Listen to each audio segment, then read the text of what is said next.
अस्सलाम अस्सलामुअलैकुम वालेकुम। व्यूअर्स, क्या हाल चाल है। उम्मीद करता हूँ सब ठीक ठाक होंगे। मेरी दुआ है कि आप हमेशा हंसते रहें, मुस्कुराते रहें, हमें अपना प्यार दिखाते रहें। मेरा नाम है साबिर सुल्तान। मेरा नाम है मोहम्मद सादिक। आप देख रहे हैं हमारा यूट्यूब चैनल और हाजिर एक नई और एक्साइटिंग वीडियो के साथ। वीडियो है मेजर गौरव आर्या आरजू काजमी मिलकर देखेंगे वीडियो, फिर उस पर करते हैं अपना रिएक्ट। हमारे रिव्यूज़ को जानने के लिए वीडियो को अंत तक लाजमी देखिए।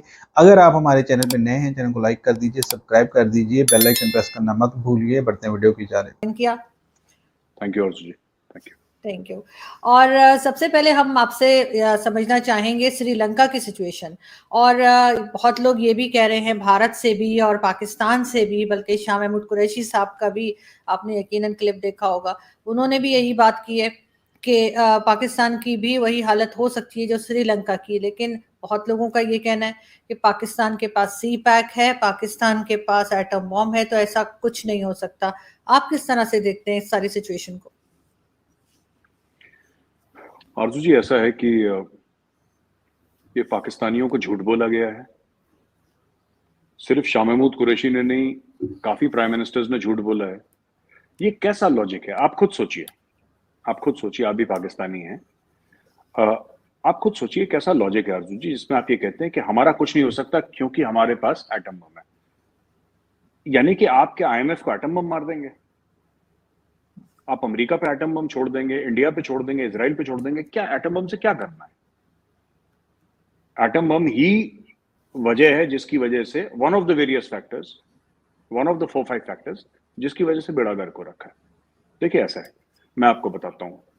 एटम बम के बारे में जब पाकिस्तानी बात करते हैं कि साहब हमारे पास एटम बम है और दुनिया हमें डूबने नहीं देगी, वो ये कह रहे हैं कि हम दुनिया की गले की हड्डी बन चुके हैं। ये कोई पॉजिटिव सिग्नल नहीं है, ये कोई पॉजिटिव सिग्नल नहीं है। ये तो वही बात है कि साहब मेरे पास गाड़ी नहीं है, लेकिन जो आपके घर के सामने वाली सड़क है उसको मैं खोद दूंगा। मेरे पास तो गाड़ी नहीं है, लेकिन आप भी अपनी गाड़ी नहीं चला पाएंगे। तो कहने की बात यह है कि वेनेवर पाकिस्तानी से ना हमारे पास एटम बम है, वो ये कह रहे हैं कि अगर पाकिस्तान में कुछ ज्यादा कुछ होता है, डिस्टेबलाइज हो जाता है, तो एटम बम गलत लोगों के हाथ में पड़ सकते हैं, इसलिए डर के मारे लोग हमें पैसा दे देंगे। ये पाकिस्तान का आर्ग्यूमेंट है। मुझे लगता है कि बड़ा गलत, एक नेगेटिव किस्म का आर्ग्यूमेंट है। और शाह महमूद कुरैशी साहब को ये कहना नहीं चाहिए, पढ़े लिखे आदमी हैं। और बाकी भी लोग जो हैं, प्राइम मिनिस्टर्स हैं पाकिस्तान के, अच्छा एक्सपोजर है, पढ़े लिखे लोग हैं, दुनिया घूमे हैं, दानिश्वर लोग हैं। ऐसे तो नहीं है कि कहीं से मुंह उठा के आ गए। ये सब, whether it's Imran Khan, whether it's Shahbaz Sharif, Nawaz Sharif और पहले प्रेसिडेंट आपके जरदारी साहब, ये सबका एक ही चीज माननी है कि क्योंकि हमारे पास एटम बॉम्ब। अच्छा, दूसरी चीज है, जहां तक एक श्रीलंका चीज, की सॉरी, एक चीज, सॉरी, आपसे एक मिनट दूंगी। शाह महमूद कुरैशी साहब ने ये नहीं कहा कि हमारे पास एटम बम है। उन्होंने ये कहा कि हम उस तरफ जा रहे हैं जहां श्रीलंका की जो हालत हुई है, उस हालत की तरफ जा रहे हैं। बाकी लोग जो हैं वो ये कह रहे हैं कि हमारे पास एटम बम और सी पैक है, इसलिए हमारा कुछ नहीं हो सकता। नहीं, देखिए, फिर यही आर्गुमेंट उनके लिए भी है ना, क्योंकि मैंने इमरान खान को भी ये बोलते सुना है कि कश्मीर का अगर कुछ नहीं हुआ तो ये दोनों एटमी मुल्क हैं। ये जो आर्ग्यूमेंट है, ये अक्सर पाकिस्तानी देते हैं, और मुझे कोई सरप्राइज नहीं होगा अगर शाह महमूद कुरैशी भी आर्ग्यूमेंट दें, ठीक है ना। अब देखिए ना, ये बात ये है कि अब श्रीलंका का हो गया, पिछले 1-1.5 महीने से 2 महीने से जो जोर पकड़ा है चीजों में, तो सारे पाकिस्तानी श्रीलंका का एग्जाम्पल देने कि श्रीलंका ना बन जाए, श्रीलंका ना बन जाए। उसके पहले पाकिस्तानी कहते थे श्रीलंका के साथ हमारी दोस्ती बड़ी अच्छी है। आपने खुद देखा होगा कि हमारी दोस्ती बड़ी अच्छी है और हमने उनकी फौजी मदद करी थी, पता नहीं कब फौजी मदद करी थी, आई डोंट नो, बट सब लोग ये गाना गाते थे। अच्छा, मैं आपको सिर्फ ये कहना चाहता हूं कि मुझे लगता नहीं है कि पाकिस्तान में कोई बंदा ऐसा है जिसको थोड़ा सा भी शक है कि पाकिस्तान श्रीलंका के रास्ते पे चल रहा है। उसका कारण है आरजू जी, इनके पास कोई प्लान नहीं है।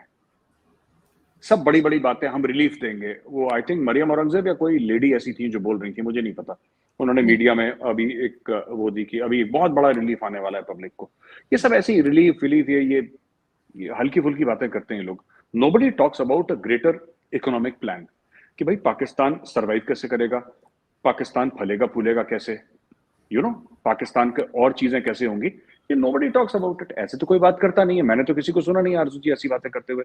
ये सब ऐसी छोटी मोटी बातें करते रहते हैं। तो श्रीलंका के रास्ते इसलिए जा रहा है क्योंकि बोरोइंग्स आपकी बहुत बढ़ गई हैं।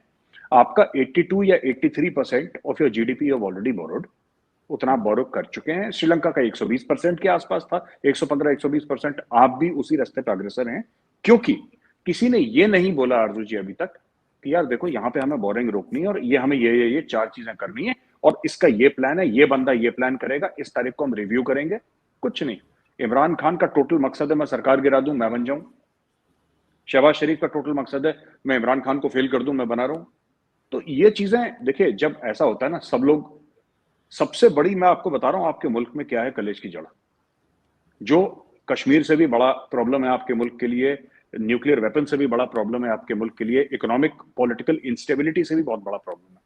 बात यह है कि आपके जो लोग हैं, और इसमें खान की भी कैबिनेट के लोग हैं, इमरान खान खुद नहीं लेकिन इमरान खान की कैबिनेट, आप में, आपके मुल्क में सबसे बड़ा प्रॉब्लम यह है कि आपके अशराफिया के पास 2-2 पासपोर्ट हैं।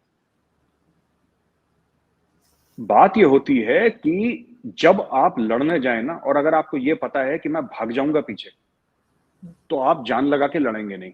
इन सबको पता है कि जिस दिन ये क्यों इतनी बाहर इन्वेस्टमेंट करते हैं आरजू जी, आप खुद कभी सोचा है आपने? ये लोग इतनी बड़ी बड़ी इन्वेस्टमेंट दुबई में, लंदन में क्यों करते हैं? टोरंटो में क्यों इनके बड़े बड़े महल हैं? इसीलिए हैं कि जिस दिन पाकिस्तान डूबेगा उस दिन हम भाग लेंगे। अगर चाहते हैं कि आपका मुल्क ठीक हो, सबसे पहले आप डुअल पासपोर्ट बंद करिए और बोल दीजिए कि कोई भी सिटीजन, वो मंत्री हो, संतरी हो, वो चपरासी हो, वो वजीर आजम हो, वो कोई भी हो, रेडी लगाता हो बेशक, या तो उसके पास पाकिस्तान का पासपोर्ट होगा या किसी और मुल्क का होगा, फिर वो मुल्क से भाग जाए। Nobody should be allowed. ये डुअल पासपोर्ट सबसे बड़ा श्राप है, सबसे बड़ी पनौती है पाकिस्तान के लिए, क्योंकि सबके पास डुअल पासपोर्ट है, सब अपने पैसे बाहर भेज रहे हैं।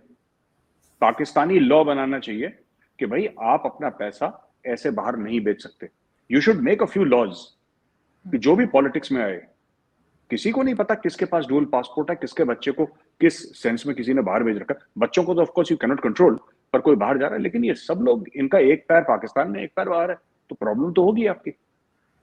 लेकिन श्रीलंका के साथ ये सब कुछ क्यों हुआ? और दूसरा उसकी जो लोग कहते हैं कि जी इंडिया को भी उससे बहुत फर्क पड़ेगा, जिस तरह से हालात खराब होते जा रहे हैं वहां पे। इंडिया को क्या फर्क पड़ रहा है? इंडिया तो मदद कर रहा है, अरबों डॉलर दे चुका है, इंडिया को क्या फर्क पड़ना उससे? इंडिया को कोई फर्क नहीं पड़ना। लेकिन हाँ, ये बात है कि हमारे नेबर है तो प्रॉब्लम होगी, जाहिर सी बात है प्रॉब्लम होगी, ये बात सच है। दूसरी एक और चीज है अर्जुन जी की, श्रीलंका का क्यों हुआ आपने पूछा, उसकी 3 वजूहात हैं। पहली चीज, करप्ट एलीट जो कि पाकिस्तान में भी है। आपका टॉप का तबका नहीं, तबका तो ऊपर से नीचे सारे करप्ट है, लेकिन टॉप का तबका वो ज्यादा खा पाता है, उसके जबड़े बड़े हैं, वो गोश्त ज्यादा नोच पाता है ना, एक तरीके से, तो वो ज्यादा करप्ट हो गया। अब रेडी वाले का कम चलता है मामला, तो रेडी वाला कम तोलता है, वो वही 100-200 ग्राम, आधा किलो की चोरी कर पाता है। को बड़ा चोर है बड़ी चोरी करता है, वो डकैती डालता है। तो ये सब फर्क है। मेरा कहने का मतलब है कि पाकिस्तान का जो एक करप्ट एलिट है, नंबर 1 वही श्रीलंका का है, ठीक है। Number 2 Chinese loans, number 3 loss of sovereignty. जो हनुमनटोटा पोर्ट में और जो उस एयरपोर्ट में, मैं नाम भूल रहा हूं, उस एयरपोर्ट में जो श्रीलंका के साथ करा, वही तो पाकिस्तान के साथ कर रहे हैं। चाइनीज ने एग्जैक्टली जो श्रीलंका के साथ करा है, वही एग्जैक्टली उन्होंने पाकिस्तान के साथ करा है। 1 रुपए का फर्क नहीं है। ये जानते हुए श्रीलंका को पैसे दिए कि श्रीलंका वो पैसे वापस नहीं दे पाएगा। पाकिस्तान को भी ये जानते हुए पैसे दिए कि पाकिस्तान वो पैसे वापस नहीं दे पाएगा। अभी $2.5 अरब दिए ना आपको कुछ 2 हफ्ता पहले जी। वो पाकिस्तान वापस थोड़ा ना करेगा। वो उनको पता है कि पाकिस्तान नहीं करेगा वापस, चीनियों को चाहिए भी नहीं। आपकी ग्रैंड ट्रंक रोड मैंने सुना है कि गिरवी रख दी है, और पता नहीं क्या क्या कौन कौन से स्टेट इंस्टीट्यूशंस गिरवी रख दिए हैं, ठीक है। एयरपोर्ट्स तो पहले थे ही गिरवी, तो ये सब चलेगा बस। सॉरी, मोटरवेज को भी करते हैं जी। मोटरवेज को भी आरजू जी गिरवी रखा है, तो ये सब चीजें चल रही हैं पाकिस्तान में। तो ये हमें देखना है, एग्जैक्टली सेम टेम्पलेट वो लोग फॉलो कर रहे हैं श्रीलंका का, जो ये लोग पाकिस्तान के साथ। और इसमें न्यूक्लियर वेपन्स कोई आपका साथ नहीं देंगे। जब आपकी जेब में कुछ है ही नहीं, तो आप क्या कर लोगे न्यूक्लियर वेपन का? IMF में दे मारोगे न्यूक्लियर वेपन्स, क्या करोगे? या तो आप दुनिया से ये बोलो कि साहब हम बिखर जाएंगे, तो फिर लोग आके कंट्रोल करेंगे आपके वेपन्स को। अगर आप देखिए, अगर आप खुद नहीं संभाल पाते अपना घर, तो लोग आके आपका घर संभालेंगे। तो जो फॉर्मेट चाइना ने श्रीलंका में अपनाया था, वही फॉर्मेट चाइना ने इधर अपनाया। और जो लोग CPEC की बात कर रहे हैं कि हमारे पास CPEC है, CPEC आपके लिए एक बहुत बड़ा प्रॉब्लम है। और मैं आज तक किसी पाकिस्तानी से मैंने बात नहीं करी जिसको सीपैक की पूरी नॉलेज हो। किसी को नहीं पता अंधेरे में क्या चल रहा है। या तो आपकी फौज को पता है या आपके थोड़े बहुत अशराफिया में 15, 20, 25 लोग होंगे जिनको पूरी डिटेल पता है, लेकिन मुल्क के आम आदमी को नहीं पता है। जो चाइना चाइना देखिए, चाइना, मैं आपसे एक बात पूछता हूं छोटी सी Arzoo ji, then we can move to the next question. Arzoo ji, China जो है, चाइना ने करीब अभी तक 40 अरब डॉलर इन्वेस्ट कर चुका है फिजिकली पाकिस्तान में, राइट? कोई ये बता दे कि 40 अरब डॉलर आए, करीब 60-65 अरब का है जी सीपैक, और जो आपका मीडिया कहता है 35 से 40 अरब डॉलर इन्वेस्ट कर चुका है। कितने जॉब क्रिएट हुए? मैं ये जानना चाहता हूं कि 40 अरब अगर पाकिस्तान के अंदर आए, 40 अरब कोई छोटा पैसा तो नहीं होता है ना। हम लोग कहें कि बहुत छोटा पैसा है, रेजगारी है, चिल्लड़ा, ऐसा तो नहीं है। 40 अरब बहुत बड़ा पैसा है। 40 अरब अगर आपके मुल्क में आए, कोई 20 अरब कहता है, कोई 30, कोई 40, हम कहते हैं मैक्सिमम आ गया, चलिए हम मान लेते हैं कि 40 आ गए। उसका रिजल्ट क्या निकला? कितनों को रोजगार मिला? आपके यहाँ लोड शेडिंग अभी भी होती है क्या? लोड शेडिंग कम हो गई क्या? बिजनेस बूम कर रहा है क्या? आपका स्टॉक मार्केट बहुत जबरदस्त है क्या? पाकिस्तानी पासपोर्ट की इज्जत बढ़ गई? ऐसा हुआ क्या है 40 अरब डॉलर के बाद? वो किस गड्ढे में गया 40 अरब? और ये 40 अरब देना है आपको वापस चाइना को। बाय द वे, ये ऐसी बात नहीं है, कहीं कहीं आपने कॉन्ट्रैक्ट में ये साइन कर रखा है कि आप इतना आरओआई देंगे उनको, रिटर्न ऑन इन्वेस्टमेंट। कुछ लोन्स हैं जिनके ऊपर आप पैसा देंगे, तो ये 40 अरब आपके सर पे लोन खड़ा है। मेरा ये सवाल है कि उस 40 अरब का हुआ क्या? 20 अरब, 30 अरब, 35 अरब, जो भी है, उसका हुआ क्या? उसका नतीजा क्या निकला? What is the output? कुछ भी नहीं, ना कोई जॉब्स क्रिएट हुई हैं ना कुछ। वो तो ज्यादातर यही कहा जाता है कि जी करप्शन में इधर उधर हो गया है। बल्कि चाइना भी इसीलिए नाराज है, वो कह रहे हैं कि जी हमारा पैसा आप लोग जो है गायब कर देते हैं और कुछ भी काम नहीं हुआ है, कोई प्रोजेक्ट भी कंप्लीट होने की तरफ नहीं जा रहा। ये तो बिल्कुल फैक्ट है। लेकिन साथ साथ आप ये बात इसलिए तो नहीं कह रहे क्योंकि चाइना और इंडिया की भी एक टेंशन बनी हुई है और हर चीज में कहा जाएगा कि जी चाइना को नेगेटिव शेड्स में ही देखना है। ये आप समझते हैं कि ये बिल्कुल फैक्ट्स हैं, आप इसमें कोई इसलिए नहीं कह रहे क्योंकि चाइना और इंडिया की टेंशन है बीच में, इनके जो टर्म्स है वो बेहतर नहीं है? आरजू जी देखिए, टर्म्स अच्छे या बेहतर नहीं होते मुल्कों के बीच में। मुल्कों के बीच में पैसा होता है, मुल्कों के बीच में मफाद होता है। जो सीपैक है ना, जो 15 साल में सीपैक में इन्वेस्टमेंट होनी है, उसका दुगना हर साल चाइना के साथ हमारी ट्रेड है। इन्वेस्टमेंट की मैं बात नहीं कर रहा, इन्वेस्टमेंट अलग है, छोड़ दीजिए, वो छोटी है। उससे दुगनी हमारी चाइना से ट्रेड है। 125 अरब डॉलर की इन्वेस्टमेंट है। तो इंडिया को बुरा लग रहा है चाइना के साथ, चाइना को बुरा लग रहा है? कहां बुरा लग रहा है? अगर हमारी इतनी दुश्मनी होती है, 125 अरब डॉलर की ट्रेड क्यों चल रही है फिर सालाना? क्यों चल रही है? उसका कोई पाकिस्तानी मुझे बताए कि साहब अगर इतने ही दुश्मन हैं, इतने ही एक दूसरे के गरेबान पे हाथ हैं, तो ये इतनी ट्रेड क्यों चल रही है? तो दुनिया ऐसे नहीं होती कि आप इस कैंप में चले गए, आप उस कैंप में चले गए, इस खेमे में चले गए, उस खेमे में नहीं। हर चीज बराबर चलती है। हाँ, चाइना से हमारे इख्तलाफात हैं, चाइना से हमारी ट्रेड भी है, साफ सीधी बात है। ठीक, बिल्कुल। लेकिन अगर हम आगे बढ़े और हम बात करें भारत की और अजमेर शरीफ की, तो एक ये भी न्यूज़ चल रही है कि वहां पर कहा गया है कि जी जो हिंदूज हैं उनका बाइकआउट किया जाए, उनके साथ किसी किस्म की कोई चीज उनसे ना ली जाए, ना खरीदी जाए, ना कोई डोनेशन लिया जाए। ये सब क्या हो रहा है? देखिए, अगर हिंदू अजमेर शरीफ जाना बंद कर देता है तो अजमेर शरीफ में ताला लग जाएगा, क्योंकि अजमेर शरीफ में 80-90% हिंदू ही जाता है वहां पे। ये बड़े बड़े फिल्म स्टार जाते हैं वहां पे। आप फोटो देख लीजिए, आप इंटरनेट पे गूगल सर्च करिए, अजमेर शरीफ की बड़े बड़े फिल्म स्टार जाते हैं, सारे के सारे हिंदू। ठीक है, वहां पे जाते हैं, बड़े बड़े प्रोड्यूसर जाते हैं मन्नत मांगने के लिए। एक आस्था है मन में, अच्छा है बुरा है वो उनका पर्सनल मैटर है, मैं इस पर कमेंट नहीं करना चाहूंगा। ठीक है, अगर किसी को वहां पे जो भी खादिम वगैरह हैं, अगर उनको 1 रुपए का भी मन में शक है, 1 रुपए का उनके मन में शक है कि भाई ऐसा है कि हिंदुओं को बॉयकॉट तो कर दो, हम तो चाहते हैं बॉयकॉट करें, हिंदू खुद ही नहीं जाएंगे वहां पे। वहां पे जो भीड़ लगती है ना हर्षू जी, वहां पे जो भीड़ लगती है वो कौन है? वो लोग कौन जाते हैं? इनको जो अपने ऊपर जो दरगाह वालों के अपने ऊपर एक घमंड है, गुरूर है कि भाई हम बड़े तीसमार खान हो, नहीं तुम्हें तीसमार खान बनाया गया है और वो हिंदुओं ने बनाया तीसमार खान। अगर वहां पे हिंदू बॉयकॉट नहीं, अगर कल हिंदू बोले कि हम नहीं जा रहे अजमेर, अजमेर को जानता कौन है? अजमेर में है क्या? सही। अजमेर में है क्या? अजमेर में कुछ भी नहीं है।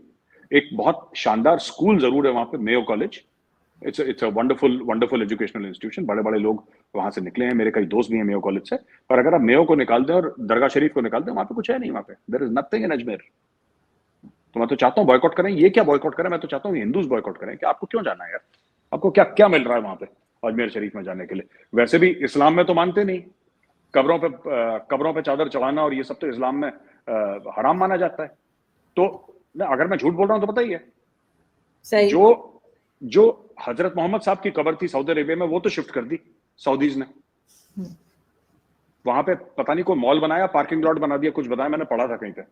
तो please correct me if I am wrong. वहां पे पार्किंग लॉट उन्होंने बना दिया, कुछ बना दिया वहां पे स्ट्रक्चर, उनकी भी कब्र शिफ्ट कर दी। तो ये सब जो मजारों में जाना, चादरें चढ़ाना, ये तो गैर इस्लामी है। ये इस्लाम में इसका कोई स्कोप है ही नहीं। आप तो जब सर झुकाते हैं किसी पीर के सामने, या आप पीर की जो कब्र है आप उसके सामने सर झुका रहे हैं, तो इसका मतलब आप उसके सामने सजदा कर रहे हैं। मुसलमान को तो बोला है कि सिर्फ तुम अल्लाह के सामने सजदा करोगे। इवन हजरत मोहम्मद के सामने कहते हैं कि सजदा नहीं होता हजरत मोहम्मद साहब का। इज्जत उनकी पूरी है, रिस्पेक्ट उनकी पूरी है, वो आखिरी पैगंबर हैं अल्लाह के, ये बात तय है इस्लाम में। लेकिन सर मुसलमान का उनके सामने भी नहीं झुकेगा, सर झुकेगा सिर्फ अल्लाह के सामने। तो ये कब्रों पे जाके सर क्यों झुका रहे हैं मुसलमान? आप पहले ये बताइए मुझे। ये तो पूरा फ्रॉड गेम है, ये तो हो ही नहीं, क्योंकि ये गैर इस्लामी है, नहीं करना चाहिए इन लोगों को। और हिंदुओं से मैं पूछता हूं कि तुम वहां पे क्या करने जा रहे हो? अगर भाई कोई तुम्हारा गर्दन ही काट रहा है, या तुम्हें ब्लैकमेल ही कर रहा है, या ब्लैकमेल नहीं सॉरी ब्लैकलिस्ट कर रहा है, माफ कीजिएगा, अगर तुम्हें ब्लैकलिस्ट कर रहा है तो फिर तुम्हें क्यों जाना है वहां पे? करो ब्लैकलिस्ट, अच्छी बात है। सही, बिल्कुल। लेकिन ये चीज होनी नहीं चाहिए, और इस तरह की सिचुएशन जो है वो किसी तरीके से कम होती हुई नजर नहीं आ रही। ये एक बड़े अफसोस की बात है। आरजू जी, मैं आपको एक बात बताऊं, आप लोगों को पता नहीं है, और लोगों को एक किताब है एमजे अकबर साहब की, बड़े एक नाम है, मंत्री रह चुके हैं मोदी जी की कैबिनेट में, और मेंबर ऑफ पार्लियामेंट है राज्यसभा के। उनकी किताब है राइट आफ्टर राइट। आप वो किताब पढ़िएगा, आप मंगवाइए वो किताब पढ़िए, आपको तब पता लगेगा। ये सब जो लोगों ने एक चीज बांध रखी है ना, गंगा जमुनी तहजीब, ये पता नहीं, दिस इज ऑल। जी तो व्यूअर्स, वीडियो हमने देखा, वीडियो था मेजर गौरव आर्या का और आरजू काज़मी का, और वो बात कर रहे थे कि पाकिस्तान श्रीलंका बनने जा रहा है या नहीं। दूसरी बात थी अजमेर की जो दरगाह है वहाँ पे, और तीसरा था सी पैक। तीनों मुद्दों पे उन्होंने बात की। पहली बात जहाँ स्टार्ट हुई है वो ये है कि जो पाकिस्तान है वो श्रीलंका बनने जा रहा है। हम यहाँ के अक्सर लोग ये समझते हैं अगर हमारे पास एटम बम है तो दुनिया हमें श्रीलंका बनने नहीं देगी। तो मेरे ख्याल में भी ये गलत सोच है। अगर लोगों में इस तरह के सोचते हैं तो एटम बम एक दफाई ज़रूरत के तहत बनाया गया है, वो ना कि दुनिया को डराने के लिए, धमकाने के लिए कि हमें खाने के लिए दो, नहीं तो हम आप पे बम मार देंगे। ऐसा कहीं नहीं होता। और ना ये जाहिलाना सोच है कि हमारे पास एटम बम है, हम श्रीलंका नहीं बन सकते। आप श्रीलंका बनने के बहुत ज़्यादा करीब हैं। जिस तरह से आईएमएफ आपकी लकीरें नाक से निकलवा रहा है, और जिस तरह आपको वो तंग कर रहा है, आपके लिए रोज़ नई शराइत ला रहा है कि आप ये पूरा करो, फिर हम आपको दे देंगे थोड़े बहुत पैसे, आप ये वाला पूरा करो। आप वो पूरा करते हैं, वो एक नई शर्त लेके सामने आ जाता है। पाकिस्तान को एक पूरा इकोनॉमिक जो है वो पॉलिसी देनी पड़ेगी अपने लोगों को। वो 1-2 साल के नहीं है, वो लॉन्ग टर्म पॉलिसी देने, फिर पाकिस्तान जो है वो किसी डगर पे वो इस रास्ते से निकलेगा जो श्रीलंका की तरफ जा रहा है। और आने वाले दिनों में श्रीलंका भी निकल जाएगा। वो हमेशा के लिए मुल्क डिफॉल्ट नहीं रहता, यानी ये नहीं कि उसने वहाँ खित्ते से कोई अलग ही हो जाना है, श्रीलंका भी निकल आएगा। लेकिन ये है कि वहाँ पे भी इकोनॉमिक रिफॉर्म्स लाने पड़ेंगे लोगों को, और खुद के लिए कुछ बेहतर करना पड़ेगा। लेकिन यहाँ क्या होता है कि अपने फ़ायदे के लिए, अब पिछले दिनों पाकिस्तान एक बड़े अच्छे ही ट्रैक पे चल रहा था।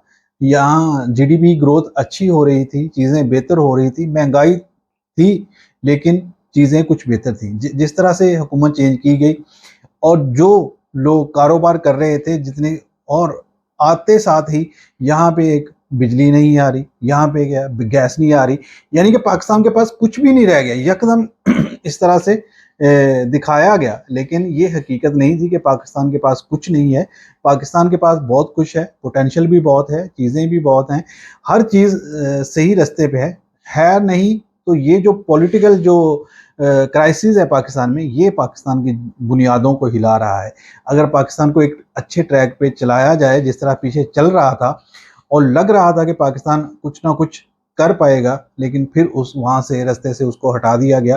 फिर यहाँ अफरा तफरी का आलम है, फिर इलेक्शंस हो रहे हैं, फिर कुछ ना कुछ इस तरह से हो रहा है। पाकिस्तान को अगर आगे बढ़ाना है तो पाकिस्तान को एक अच्छी हुकूमत चाहिए और लॉन्ग टर्म चाहिए, जो कि पाकिस्तान के लिए कोई इकोनॉमिक जो बेहतरी है वो ला सके। पाकिस्तान में इंडस्ट्रीज आए, पाकिस्तान में चीज़ें बेहतर। और दूसरा मेजर साहब कह रहे थे जो सी पैक बना है उससे क्या रोजगार पैदा हुआ है, तो शायद इनको ग्राउंड पे नहीं पता। जहां जहां से सी पैक गुजरा है वहां वहां पे रोजगार ही आया है। वहां के लोगों को, यहाँ के अक्सर लोग जो के लाखों में थे वो करोड़ों में हो गए, उनकी जायदादें जो करोड़ों में थे उनकी अरबों में हो गई, और अरबों वाले और ऊपर चले गए। क्योंकि यहाँ पे एक ज़्यादातर जो लोग हैं वो इन्वेस्टमेंट करते हैं प्रॉपर्टीज़ में, और प्रॉपर्टीज़ बहुत बड़ा एरिया घेरती है, और उस वहाँ लोगों को रोज़गार भी मिलता है, वहाँ घर बनते हैं। और जो हमारे इमरान खान आए थे वो नारा ही ये लेकर आए थे कि मैं जो हमारे मज़दूर हैं, जो हमारे मिस्त्री मज़दूर हैं, उनके लिए सबसे पहले उन्होंने आसानियाँ पैदा की थी। जो ये वाला सेक्टर है प्रॉपर्टी का, उसमें उन्होंने खुली छूट दी थी, और रियल स्टेट को टैक्स फ्री किया हुआ था उन्होंने, और इसमें काफ़ी ज़्यादा काम हुआ है और लोगों के लिए बहुत ज़्यादा और यही नहीं, और जहाँ जहाँ से रोड गुजरता है वहाँ पे इंडस्ट्रीज़ भी आती है और चीज़ें होती हैं, रोज़गार लोगों को मिलता ज़रूर है। और दूसरा मामला था ये जो अजमेर शरीफ दरगाह है। देखें, जो इस्लाम इस खित्ते में आया, हम लोग मानते हैं कि वो इन्हीं बुजुर्गों की ही बदौलत आया, इनके ही अच्छे कौल फेल की वजह से इस्लाम आया इस खित्ते में, लोगों ने इस्लाम कबूल किया। लेकिन आज के दौर में जो उनके जानशीन हैं वो उस रास्ते से भटक चुके हैं।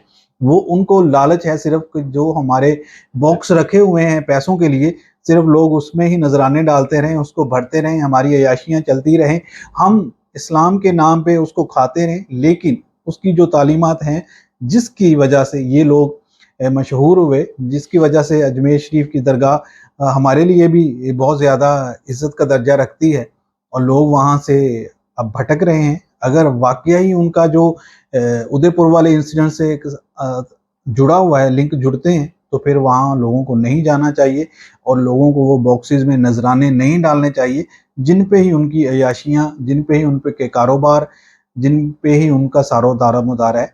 मेजर साहब ने सही कहा कि अगर वहाँ पे जो हिंदू कम्युनिटी है वही ना जाना है तो वहाँ पे ताले लग जाएंगे। तो ये एक हकीकत है जो हम जो मुस्लिम है वो नहीं समझता।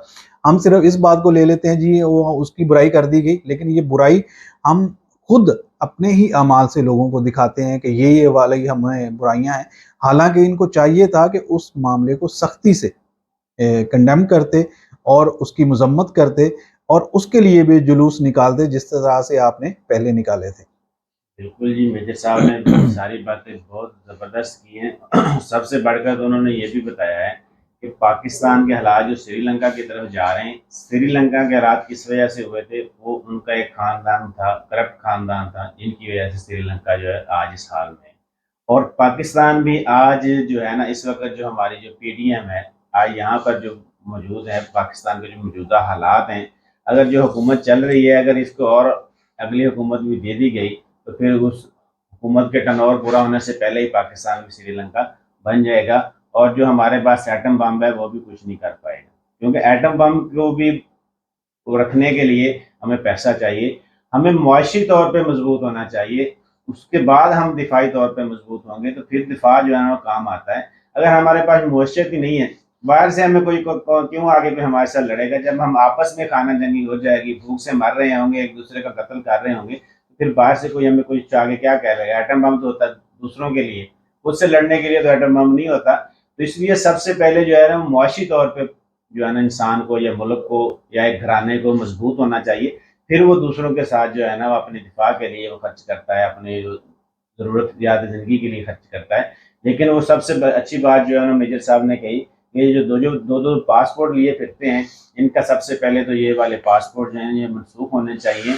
और ये जो पॉलिटिकल्स हैं या जो हमारे एस्टेब्लिशमेंट के अंदर बैठे हुए हैं, उनके ऊपर पाबंदी होनी चाहिए कि वो रिटायरमेंट के बाद भी किसी दूसरे मुल्क में नहीं जा सकते।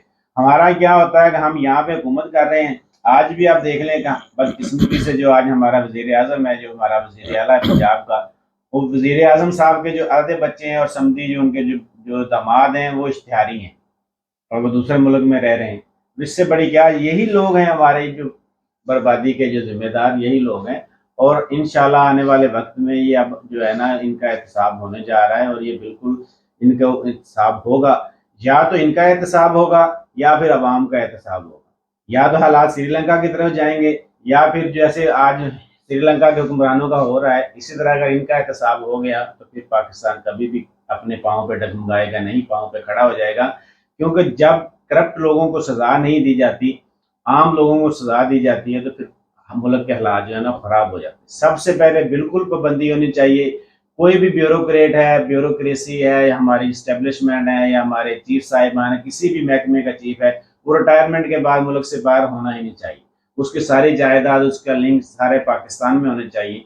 क्योंकि अभी यहाँ पे जो भी चीफ आता है, किसी भी महकमे का हो, अदालत का ही चीफ ले लें, वो क्या करता है, अपने सारे रिजॉल्व, अपने बंगले बैंक बैलेंस जो है ना वो बाहरले मुल्क में, बच्चे बाहरले मुल्क में पढ़ रहे हैं, वो क्या होता है बस रिटायरमेंट यहाँ पे लेते हैं और जाके जिंदगी गुजारते हैं दूसरे मुल्क में। और हर पूरी जो है फैसिलिटीज वो वहाँ पे यहाँ से पाकिस्तान का आधे से ज्यादा पैसा तो ये इनकी फैसिलिटीज में बाहर चला जाता है। अब कोई भी चीफ है वो पाकिस्तान में नहीं है, लेकिन उनकी जो रिटायरमेंट के बाद जो उनको सर्विसेज दी जाती हैं वो अरबों में है और वो कहाँ जा रही है, पाकिस्तान से बाहर जा रही है। तो इसके ऊपर बिल्कुल पाबंदी होनी चाहिए कि ये मुल्क से बाहर ना जाए, इनकी औलाद भी मुल्क से बाहर ना जाए, स्टडी करने भी मुल्क से बाहर नहीं जानी चाहिए इनकी औलाद। क्योंकि अगर यहाँ पे पढ़ेंगे तो फिर यहाँ के जो यूनिवर्सिटीज हैं, जो कॉलेजेस हैं, वो भी तरक्की करेंगे, क्योंकि इनको पता है कि हमारी औलाद भी यहाँ पे पढ़ रही है। तो फिर आम पाकिस्तानी का बच्चा भी उन्हीं स्कूलों, कॉलेज और यूनिवर्सिटी में पढ़ेगा तो वो भी आगे बढ़ेगा। तो इसके ऊपर बिल्कुल पाबंदी होनी चाहिए। और दूसरे नंबर पे सी पैक जो है, सी पैक जो पिछली हुकूमत जो थी खान साहब की, उन्होंने भी बहुत ज़्यादा चीज़ें जो उनके मुआहदे जो है ना उनके अंदर तब्दीलियाँ लेके आए थे। और सी पैक के अंदर जो है ऐसे मनसूबे भी शामिल किए थे जिससे पाकिस्तान को फ़ायदा होता। वो उन्हीं 3 सालों के अंदर उन्होंने डैम्स भी सी पैक के अंदर शामिल करवाए थे और इंडस्ट्रियल जोन जो है ना वो उन्होंने बनवाए। जैसे हमारे यहाँ फैसलाबाद में भी इंडस्ट्रियल जोन जो है वो बन रहा है और उसके अलावा लाहौर में एक बन रहा है और एक गुजरांवाला में भी बन रहा है। तो वो जो इंडस्ट्रियल जोन जो इनके साथ अटैच किए सी पैक के साथ, उससे जो क्या होगा, रोजगार जो है ना वो आगे आवाम को मिलेगा। और ये नहीं कि वो बिल्कुल इसके अंदर आप हक में जानब है कि वो जो 40 अरब 20 अरब डॉलर जो आए थे चाइना की तरफ से, वो गए किस तरफ, वो इन्हीं की जेबों में चले गए। क्योंकि ये आते कहते हमारे पास चाय पीने के लिए तो पैसे नहीं है, लेकिन हमने अपने जो स्विमिंग पूल है उनके लिए करोड़ों रुपये लगा देने हैं। तो ऐसे नाहल लोगों की वजह से जो इन्वेस्टमेंट आती है वो भी रुक जाती है। जब ये ऐसे नाहल लोगों को सजाएं मिलेगी, इनका पेट फाड़ कर जब इनसे पैसा निकलवाया जाएगा तो फिर पाकिस्तान अपने पाँव पे खड़ा हो जाएगा। और दूसरे नंबर पे जो अजमेर शरीफ की दरगाह है, उनके जो गद्दी नशीन है, उनको होश के नाखुन लेने चाहिए, उनको अकल करनी चाहिए कि उनके अमल की वजह से जो है एक जो है पुरअमन और एक अमन की जो दरगाह है वो बदनाम हो रही है। वहाँ पे लोग जो हैं वहाँ पे जाते हैं कल्बी सुकून के लिए, ज़हनी सुकून के लिए जाते हैं, अपनी मुरादें मांगने के लिए जाते हैं। और मुसलमानों से ज़्यादा जो है ना वो गैर मज़हब हिंदू सिख भी जाते हैं वहाँ पे। ऐसी बातें नहीं करनी चाहिए जिनसे आपस में जो ताल्लुक है उसमें दरार आए। बिल्कुल अगर आप देखें ऐसी बातें करते हैं तो आपको वहाँ से साइड पे हो जाना चाहिए। वहाँ पे गवर्नमेंट जो है ना वहाँ पे उसको संभाल लेना चाहिए। जैसे पाकिस्तान में महकमा औकाफ है, वो जहाँ पे ऐसे मामला आते हैं तो गवर्नमेंट उसको संभाल लेती है, गवर्नमेंट उसको टेक ऑफ कर लेती है और उसका सारा पैसा भी गवर्नमेंट को जाता है, चाहे वो मुसलमान है। मैं एज ए मुसलमान कहता हूँ, अगर आप नाहल हैं, आप जो है ना मोइनुद्दीन चिश्ती साहब के जो रास्ते से भटक गए हैं, साइड पे हो गए, तो आपको वैसे साइड पे हो जाना चाहिए, क्योंकि आप उनकी नेक नामी में नहीं उसकी बदनामी का बायस बन रहे हैं। जो उन्होंने इस खित्ते के लिए किया है वो और कोई भी नहीं कर सकता। इसको हर मजहब वाला मानता है, वो किसी भी खित्ते का रहने वाला हो। तो आप लोगों को इसके ऊपर देखना चाहिए कि आप लोगों के छोटे से अमल की वजह से जो है ना वो वहाँ बदनामी का बायस बन रहा है। और एक अमन वाली जगह जो है वहाँ पे भी जो है ना इंतशार फैलना शुरू हो गया। तो बिल्कुल इसके ऊपर कंडेम करना चाहिए। वहाँ पे अजमेर शरीफ के जिस भी वज़ीर आला के अंडर आता है उसको वहाँ पे एक्शन लेना चाहिए और इनको जाके बताना चाहिए कि भाई आप अपनी सियासत को साइड पे रखें और ये जो मजहबी रसूमात हैं इनको साइड पे रखें, इसको गड़बड़ ना करें। इससे क्या होता है कि एक मजहब की बदनामी होती है और दूसरे नंबर पे इन लोगों की वजह से, इन इंतहा पसंदों की वजह से जो होता है कि वो दूसरे लोगों को भी बात करने का मौका मिलता है। बिल्कुल सख्ती के साथ इनके साथ निपटना चाहिए अगर ये अपना प्यार मोहब्बत के साथ नहीं मानते। जी, बिल्कुल सही कहा। और मेजर साहब जितनी भी बातें करते हैं वो बिल्कुल ठीक ही होती हैं। कोई बात ऐसी नहीं होती कि जिसमें हमें लगता है कि ये इनका डुअल स्टैंडर्ड यहाँ पे शो हो रहा है। उन्होंने बिल्कुल ठीक कहा। दरगाहों पे जो चादरें और ये वो चीज़ें करते हैं, उसमें कुछ मुशरिकाना फ़ेल भी होते हैं, जो कि आज का मुसलमान भी उससे भटक चुका है, जो हकीकी रास्ता है। और दूसरा एक चीज़ कि हमारे जो नबी पाक है, उनकी जो मज़ार शरीफ को शिफ्ट कर दिया गया, ऐसा कोई भी वाक़या नहीं है, उसको कोई भी करने नहीं देगा। और जो मज़ार उनकी है वहाँ पे ही है। हाँ, वहाँ तक जाने की किसी को इजाज़त नहीं है, क्योंकि उन्होंने उसकी तौसीह इतनी ज़्यादा कर दी गई है और वो बहुत दूर है जहाँ पे मज़ार शरीफ है, और लोग वहाँ जहाँ से गुज़रते हैं वो उसकी जालियाँ या उसको बहुत ही दूर से देख सकते हैं। और उसके आगे भी कई सारे दीवारें हैं, कमरे हैं और बहुत आगे जाके मज़ार शरीफ है। तो ये मुमकिन नहीं है कि उसको, लेकिन उनको उन्होंने सेव कर दिया है कि आम लोग जिस तरह से, फिर लोगों का जो दिली रुझान है उनकी तरफ, वो वहाँ से हटेंगे ही नहीं, चाहे जितनी मर्ज़ी सिक्योरिटी लगा ले। तो उसको उन्होंने पाबंद कर दिया कि आप यहाँ से ही गुज़र सकते हैं। तो आई होप सो हमारी आज की वीडियो भी आपको अच्छी लगी होगी। वीडियो अच्छी लगे लाइक करें, शेयर करें, सब्सक्राइब करें। वीडियो को एंड तक देखने का शुक्रिया। अल्लाह हाफ़िज़।